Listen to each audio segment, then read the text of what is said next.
Hey everyone, welcome to week two of the Curator Program. Super excited to have everyone back. We had a really strong week last week. Thank you to everybody who filled out their week one forms, that showed up to our AMA. We had a really strong start and excited to kick things off today. Every week we're going to get just a little bit further.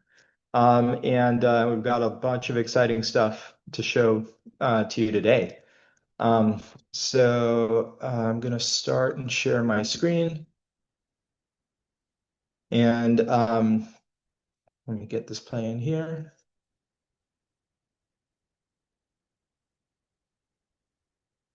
All right, week two.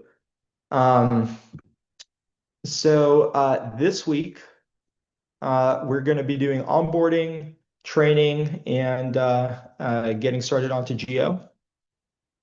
Um, It's not going to be the full publishing knowledge yet, but we're going to have everybody go through the onboarding flow and do the training. That's the focus for this week.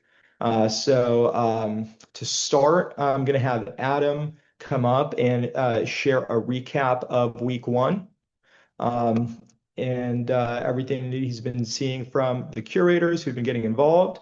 And then I'm going to go through the week two missions.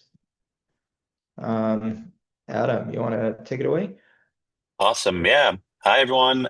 So for those of you that don't know me, my name is Adam. I'm kind of the curator community manager here. I've had already the chance to meet about 50 of you. Um, and yeah, super keen to connect with you if we haven't connected yet. I'm, always looking to learn about your interests, to discuss potential projects that you'd like to work on. And I'm available for a chat either on Discord or email me. Just a small recap of this week. So we've accepted about 500 curators now. We're still receiving a few applications, and the team still reviews them. We have a lot of domain experts in our priority areas. We have more than 50 countries that are participating to to the program, and we have people with very diverse set of backgrounds and from PhDs to pharmacists and doctors to journalists and writers and artists and lots of devs and even designers. I think the main message that we wanted to share with you guys, this is not necessarily your typical Web3 project, and we're really keen to get people that are outside of Web3 and that you consider as domain experts to get involved. So if you know anyone that you consider a domain expert, please feel free to invite them. We'll put the curator intro questionnaire in the chat, and you can send that directly, and we'll review their application. Yaniv, we can't see the slides anymore. Yeah, there we go. So yeah, just our message for you guys this week. Feel free to invite some of your friends to this project. And then finally, one exciting news: we've had our first community call between some of the active curators that are in the health and pharma space. Thank you to all of those that joined. You've been, really motivated and really influential in kind of shaping the bounties that we're creating for this space. Some of the concrete projects that we discussed, I thought it'd be interesting to share with you. Things around U.S. hospital price transparency, so the ability to kind of compare prices across hospitals in different states. Um, we have, something around medicinal plant knowledge and building up a knowledge base with a few curators that are very interested in this space. And we'll probably start with a small and small subset. Um, Standard of care pathways, what is standard of care for different diseases? Super interesting to map that out through Geo. And then finally, one where Kevin has been putting in a lot of work already. It's the drug interaction and contraindication map. It's quite difficult to, know what the contraindications between different drugs are today. So we're starting to map that out. And yeah, this is just the beginning. We're kind of working with the community to, turn big and ambitious ideas into clear, workable bounties. And this is something that we're keen to collaborate with you all on.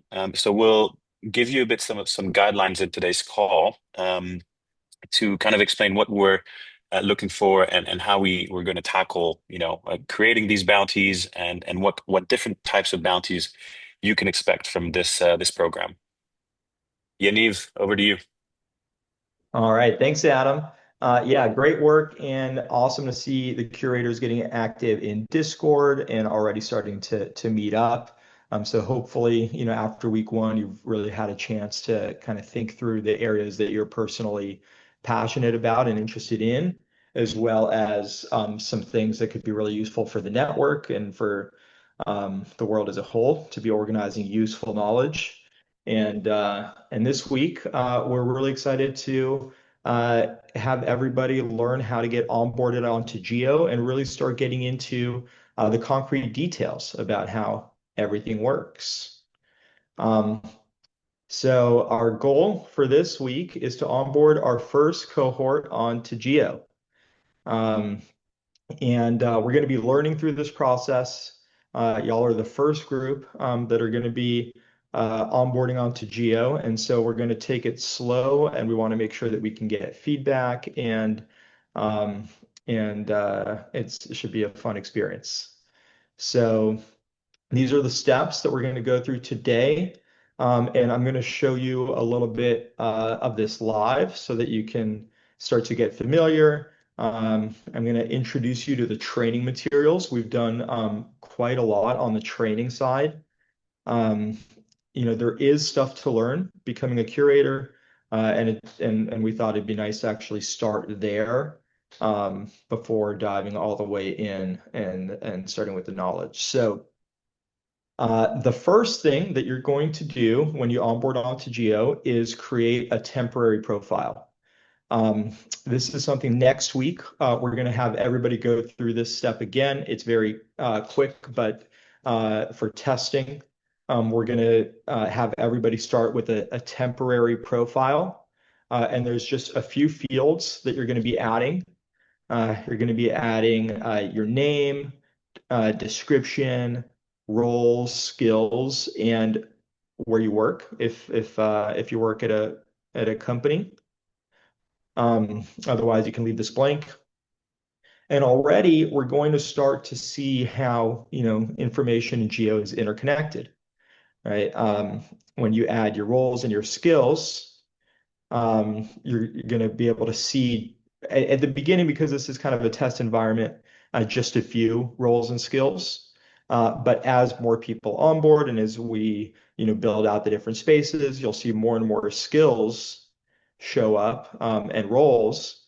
And and already this is, these are relations here. And so one of the things that you'll find really quickly inside of Geo is the power of relations, the power of being able to, find things that people have already created and just reference them or create your own and help contribute so that when people are looking for things, the entities that you create can show up in their experiences. And so already, you haven't even gone very far and you start to see the interconnectedness of something like a geo.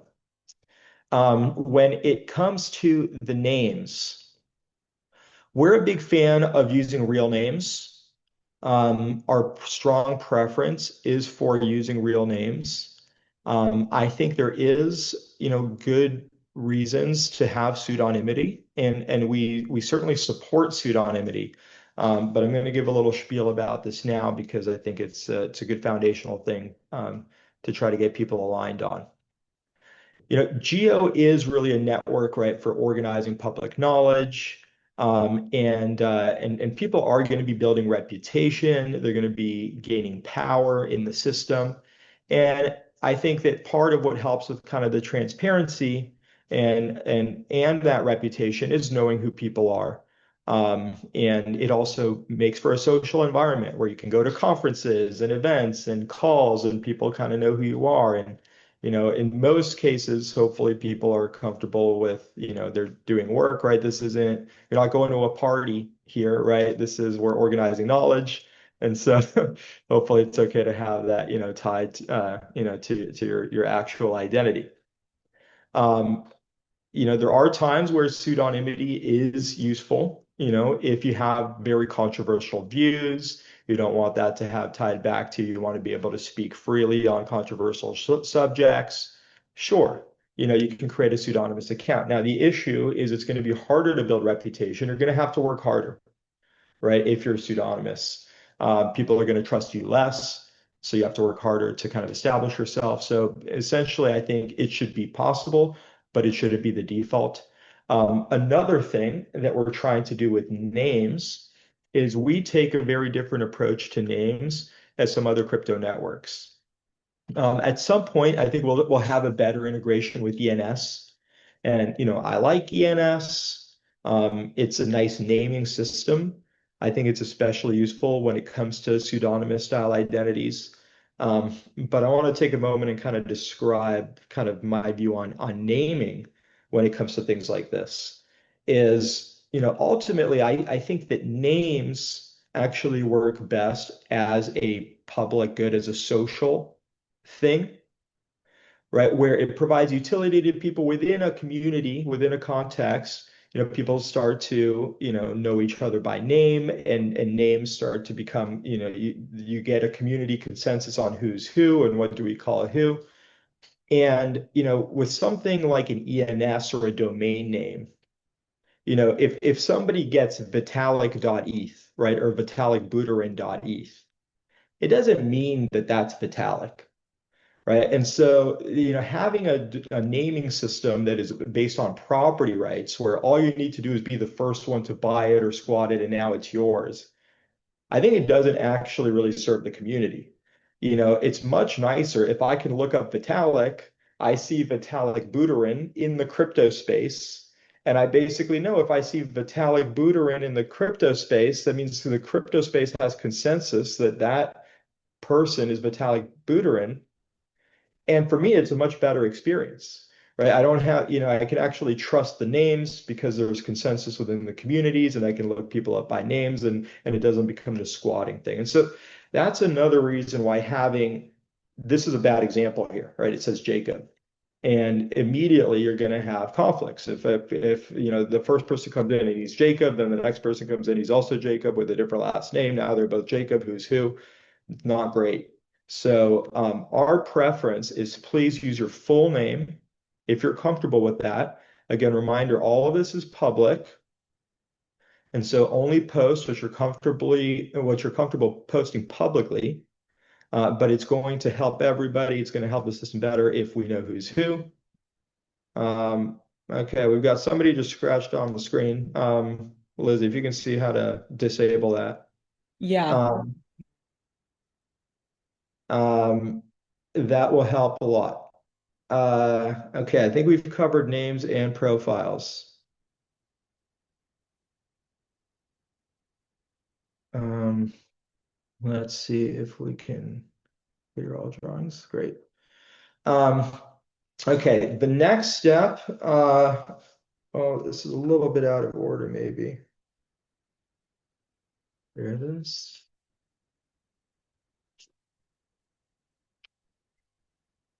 So let me actually show you guys what this looks like. Okay, so when I come here, I'll come to the Curator app. But here we are in the Curator app. And what I'm going to see immediately is a bunch of bounties. So this is what the bounties are going to look like. You can see, their name, description, what space they're for, and how many points roughly the bounty is for. And then from here, I'm going to want to create an account. I want to sign in. And let me sign in here with this Geo account. I'm going to stop sharing real quick, and I'm going to grab my code. I've got my code right here.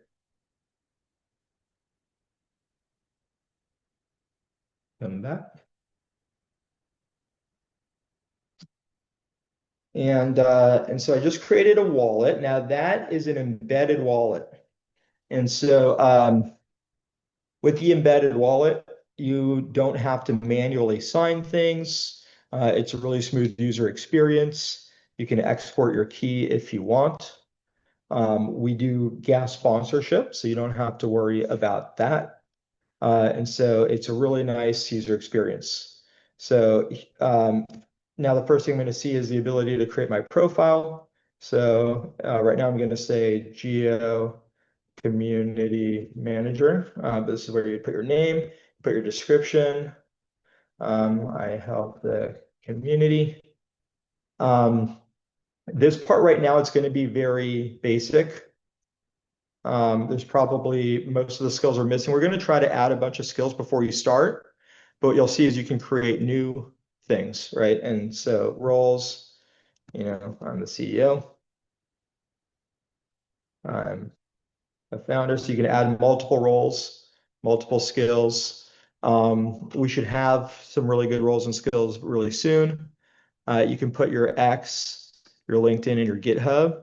If you have those, I work at Geo. And this right here, this is where you put your avatar. It'd be really great to have avatars for everyone again.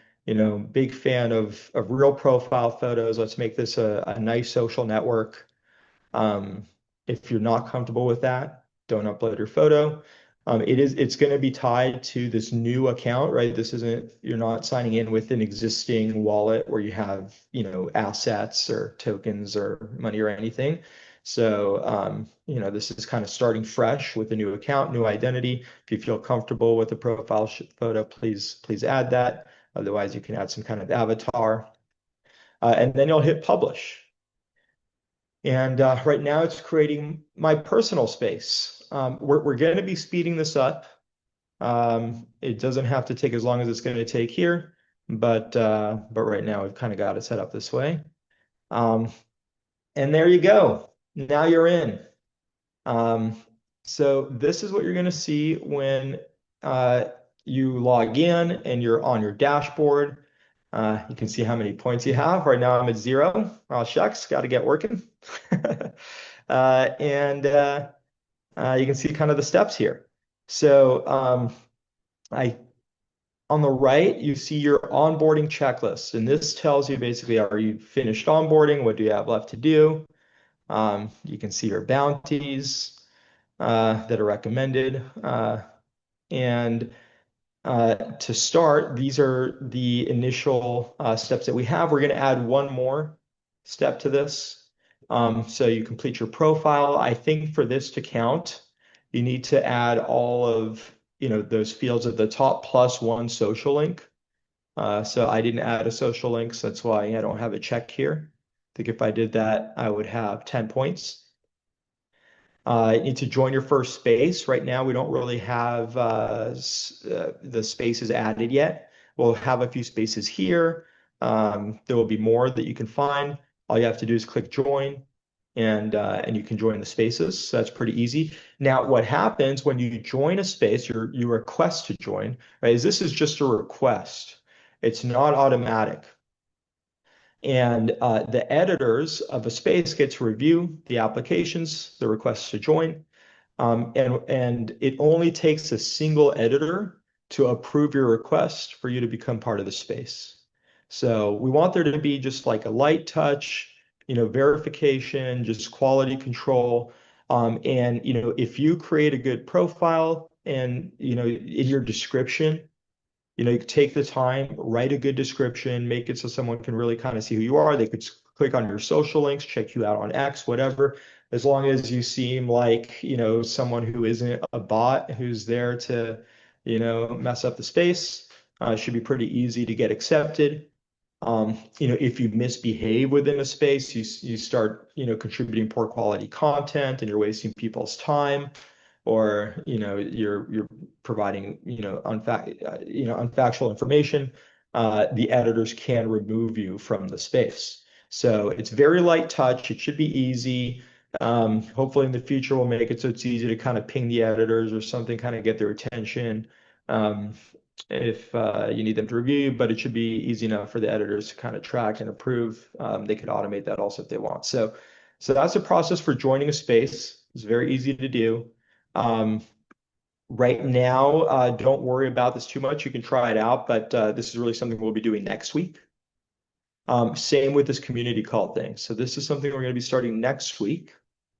But the main things for this week is completing your profile and completing the training. So hopefully this makes sense for the dashboard and kind of what you're looking at here. You have a nice reminder here to finish your training. You can see where you're at in the onboarding, and you can start earning points. Are there any questions that have showed up so far? Or does anybody want to ask any questions?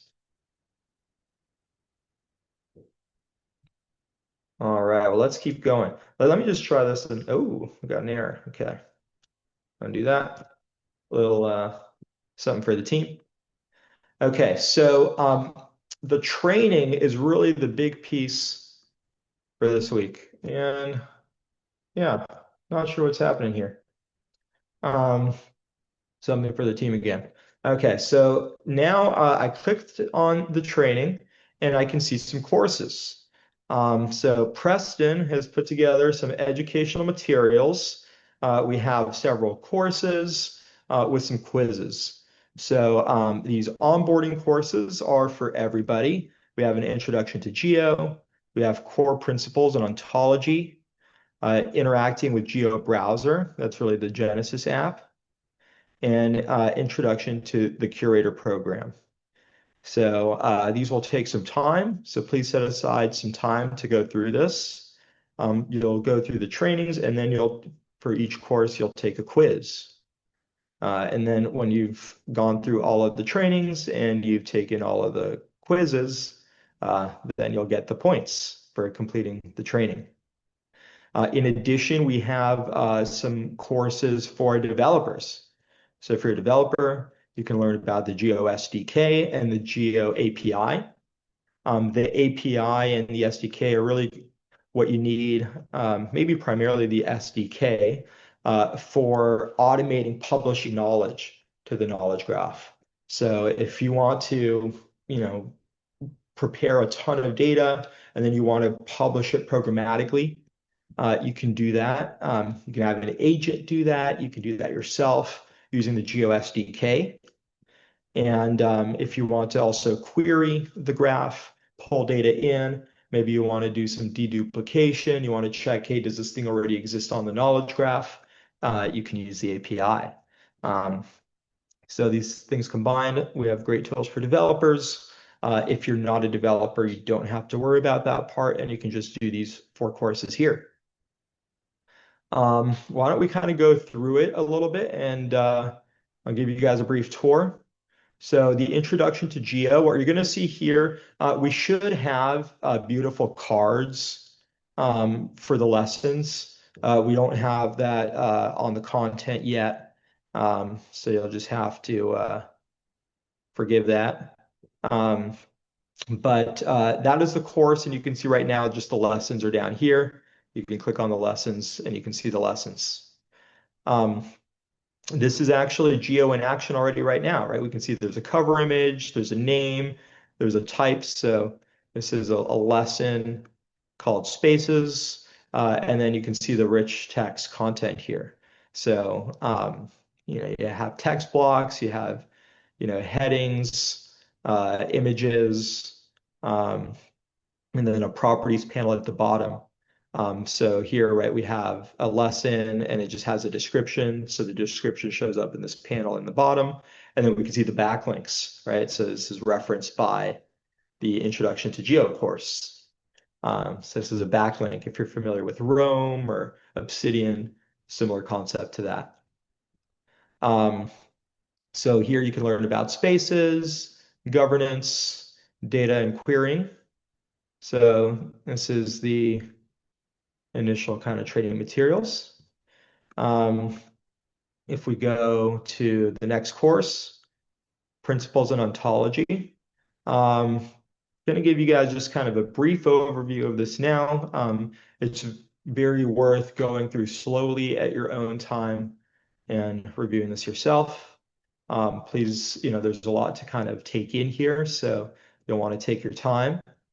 Um, but this walks through, right, entities and types, right? So an entity can have many types.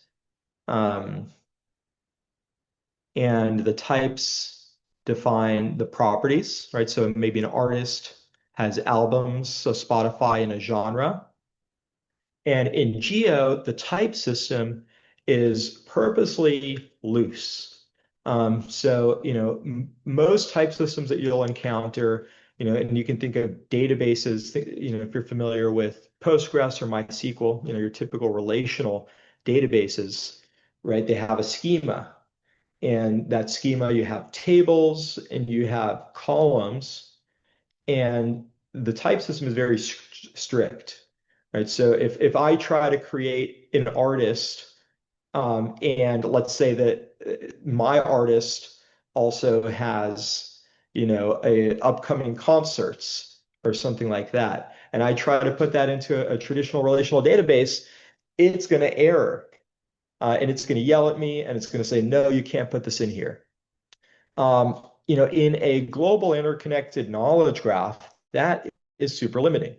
I want to be able to have an artist. If I have information about that artist that I know about, I want to be able to publish that, and I don't want the system to crash. I don't want it to error, to yell at me. And so in Geo, this is a very flexible type system. If you have an artist for your application, you have the fields that you care about, you can publish that and you're going to be fine. Now, that said, you do want to have interoperability, right? And if we're talking about similar things, let's say that we both have upcoming concerts, for an artist, except you call yours upcoming concerts and I call mine upcoming shows, and I'm actually using different IDs. Now, that's just unfortunate, right? Because now you start to get fragmentation. And it's hard for people to look up, hey, show me when everybody's playing, because everyone's using different IDs, and that's not a good experience.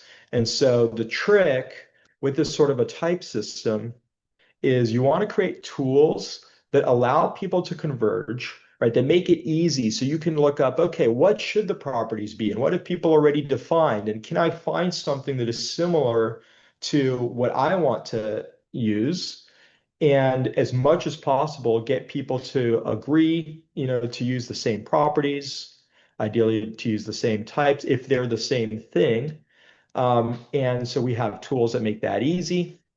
But if for some reason what's already there isn't a good fit for you, then you can create your own, property. Now, in this case, my properties could be different from your properties, but they could still both be artists. And so people can still look for artists. They see, okay, these are all artists, but some of them have these fields, some of them have those fields, and that works totally fine.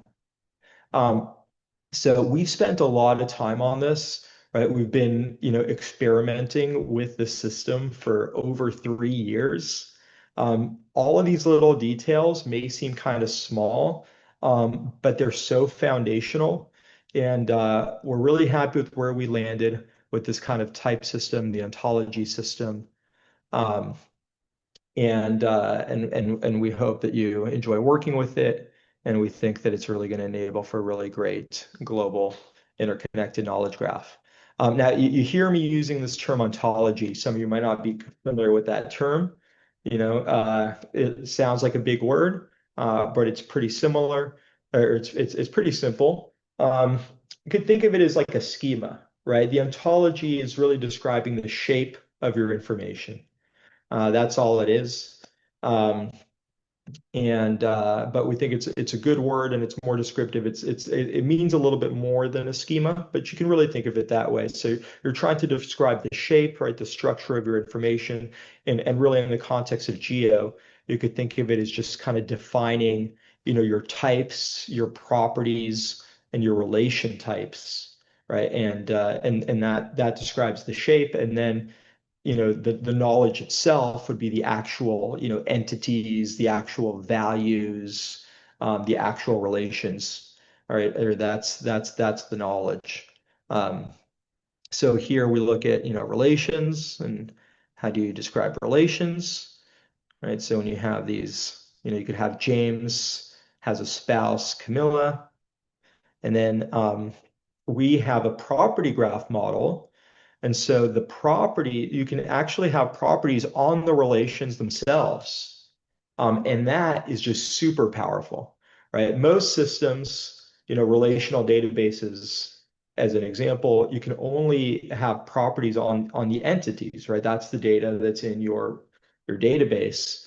But here with our property graph, you can have information about James, you can have information about Camilla, and then you can have information specifically about their relationship. So, okay, they're married, right? You could call it spouse, you could call it married to, right? And on that relation, you could say, okay, when did they get married? What were their vows? What was the venue?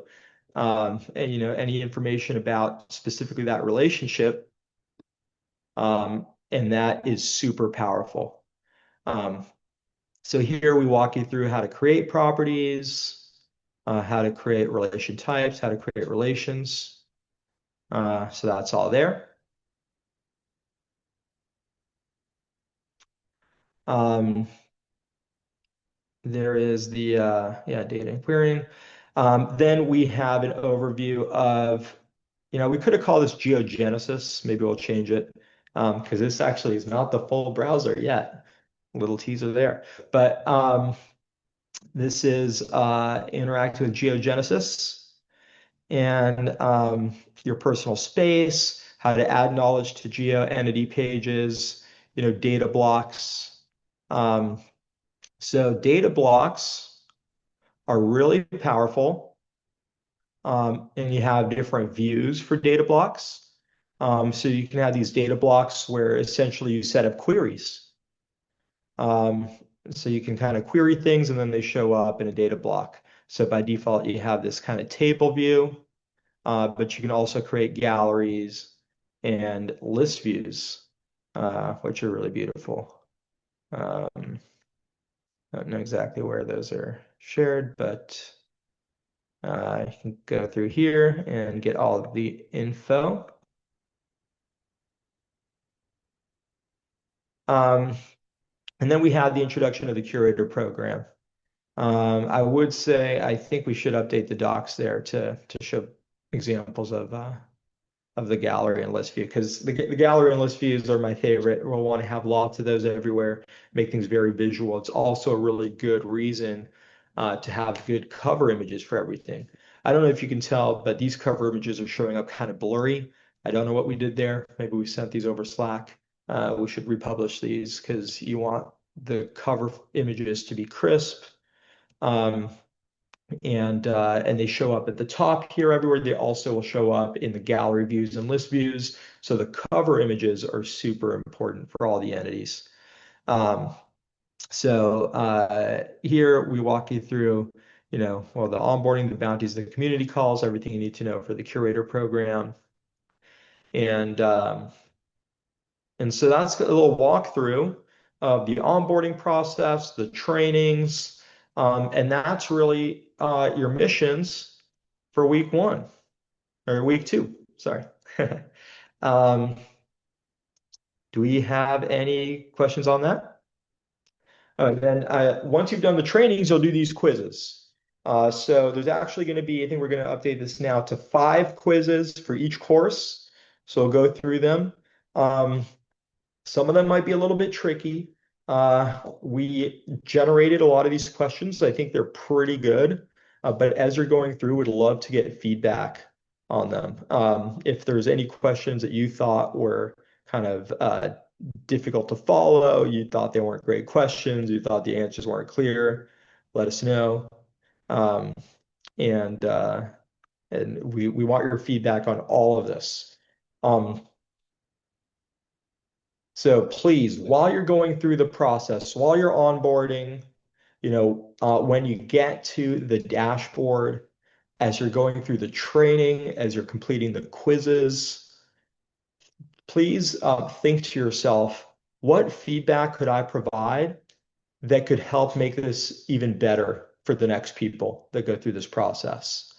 We really value product feedback, and we would love any notes that you can share with us. If there was anything that you see that was confusing, if there's anything that you see that you feel could be worded better, um, please point out, hey, I didn't know what to do when I got here. I tried this and it was confusing.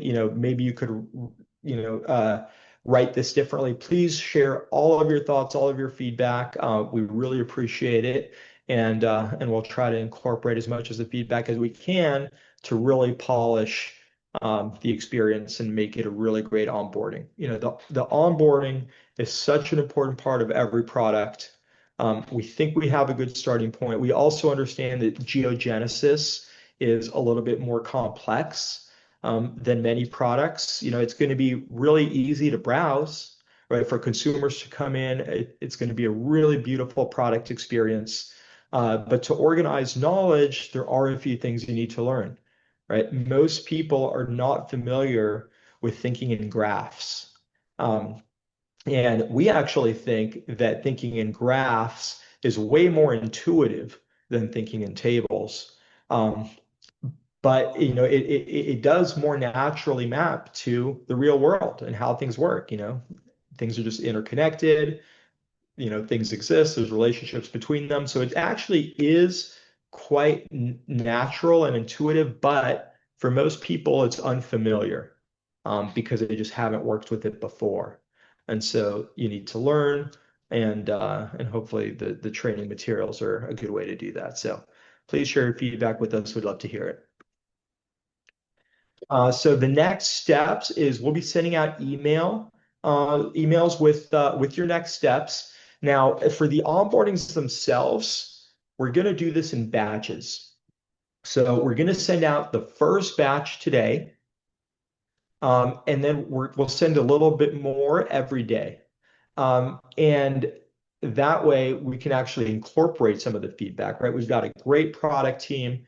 They're going to take your feedback. They're going to incorporate, the things that we think make sense. And we want to have a chance to actually improve things. See, hey, did that make things better? Is it more clear? So we're going to kind of spread it out over the week.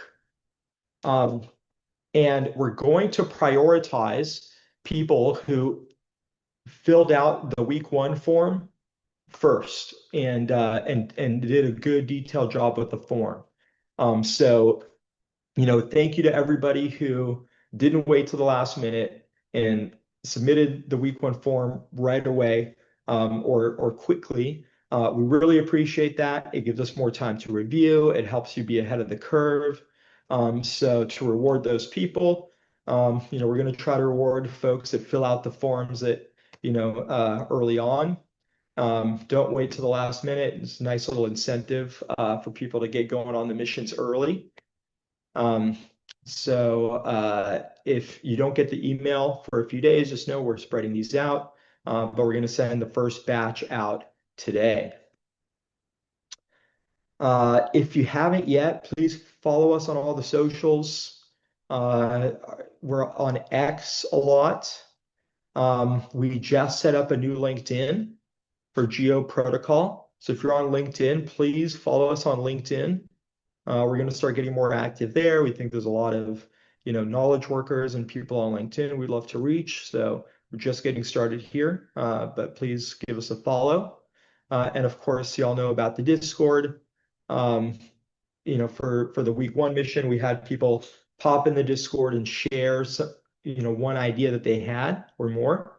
If you haven't done that yet, please do. As a reminder, we're here to organize the world's knowledge, make the world better, but we can only do that if we form communities, because Geo is all about community curation. And so it really starts with you getting to know each other and building those relationships, finding like-minded people, and you're going to be able to do a lot more together than you can individually. So please join the Discord, get active, meet people, and that should be it for this week. So hopefully by the end of the week, everybody really understands how Geo works, how the ontology system works, how geogenesis works, the details of the curator programs, and then you'll be fully ready. So next week, we're going to go live with the spaces, and we're going to start fulfilling some bounties and organizing knowledge. All right, so that was a pretty big overview. Let's maybe go through some of the questions.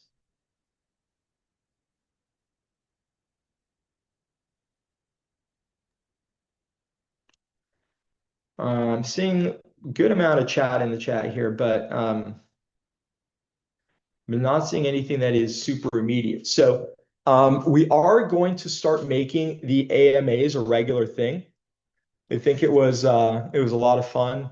Appreciated everybody who joined us for the first AMA we did last week. I think we had 700 people watch that, which I'm super happy about for a first AMA.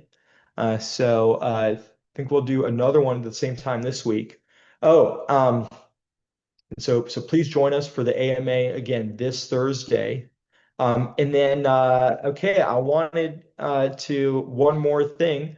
We've got a special surprise for you today.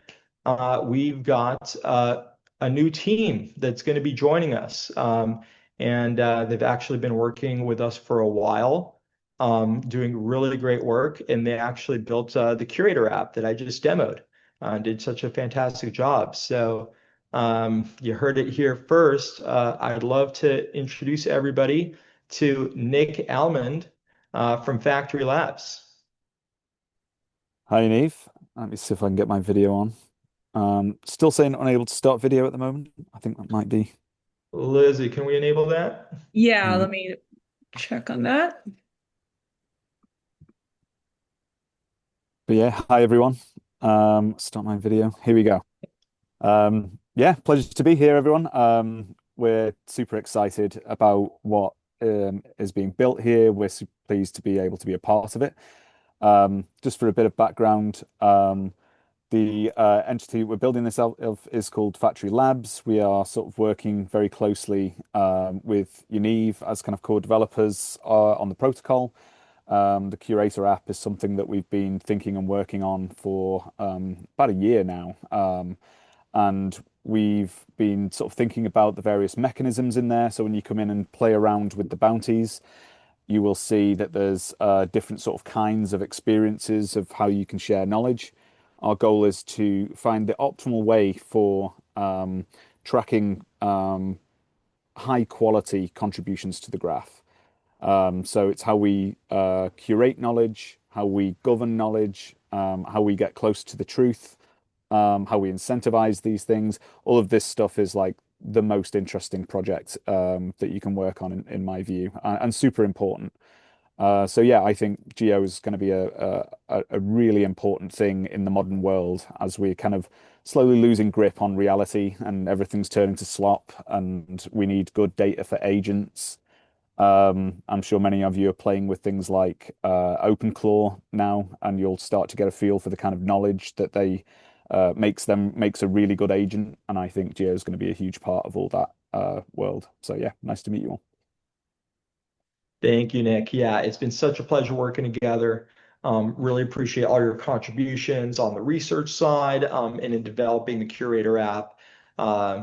It's a really beautiful experience, and excited for people to start playing around with it.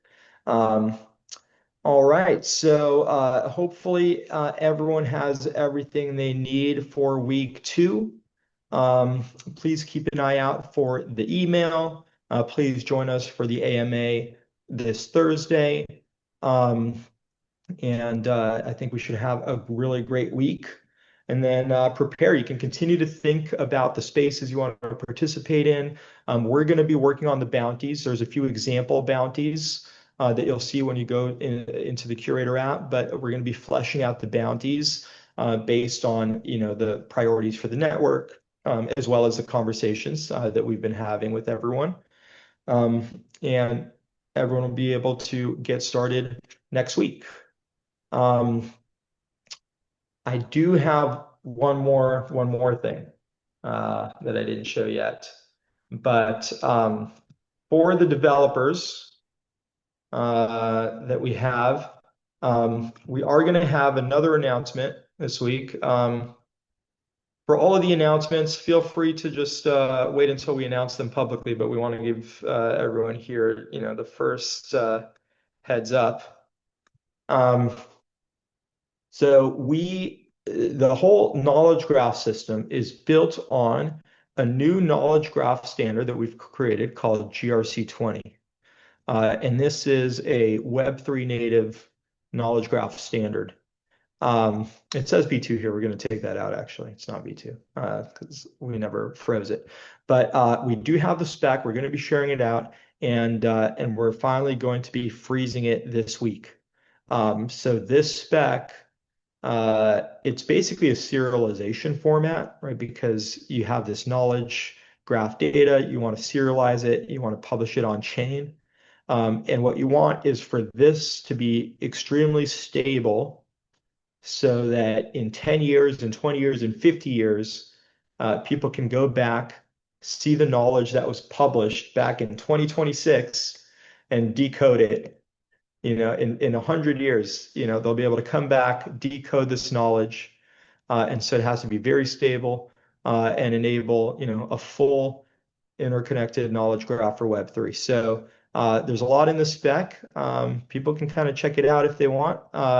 We also have the SDK. So to start, we have Rust and TypeScript libraries for serializing and deserializing the GRC20 knowledge graph data. So I just wanted to give a little call out to that. Something else as you're going through the trainings. I think there may be a link to it in the docs. If not, feel free to ping us. This is a great week to just kind of learn.